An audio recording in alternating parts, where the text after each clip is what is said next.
దక్షిణాది చిత్రసీమలో తన అందం, అభినయంతో ప్రత్యేక గుర్తింపు తెచ్చుకుంది నటి లైలా. 1996 నుంచి 2006 వరకు తెలుగు, తమిళ భాషల్లో పలు సినిమాల్లో నటించిన ఆమె ఎన్నో సూపర్ హిట్స్ అందుకుంది. 2006లో మోహ్దీని వివాహం చేసుకున్న తర్వాత లైలా పూర్తిగా సినిమాలకు దూరమైంది. ఇక మళ్లీ 2022లో కార్తీ నటించిన సర్దార్ సినిమాతో లైలా రీ ఎంట్రీ ఇచ్చారు.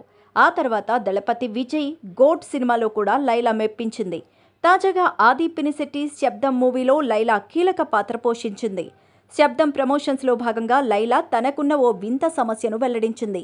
నవ్వకుండా ఉండడం తన వల్ల కాదని, అలా ఉంటే వెంటనే కళ్ల నుంచి నీళ్లొచ్చేస్తాయని చెప్పింది. ఒకసారి తమిళ హీరో విక్రమ్ శివపుత్రుడు షూటింగ్ టైంలో నవ్వకుండా ఓ నిమిషం పాటు ఉండాలని తనతో పందెం వేశారని, కానీ 30 సెకండ్స్లోనే తాను ఏడవడం మొదలుపెట్టాన్ని లైలా గుర్తు చేసింది. తనంతట తాను నవ్వు ఆపడానికి ఎప్పుడు ప్రయత్నించినా సరే తెలియకుండానే కన్నీళ్లు వచ్చేస్తాయని, ఈ వింత ఆరోగ్య సమస్య వల్ల తాను ఎప్పుడూ నవ్వుతూనే ఉంటానని లైలా తెలిపింది. లైలా సమస్య గురించి తెలుసుకున్న ఆమె ఫ్యాన్స్ ఇలాంటి సమస్యలు కూడా ఉంటాయా అని ఆశ్చర్యపోతున్నారు.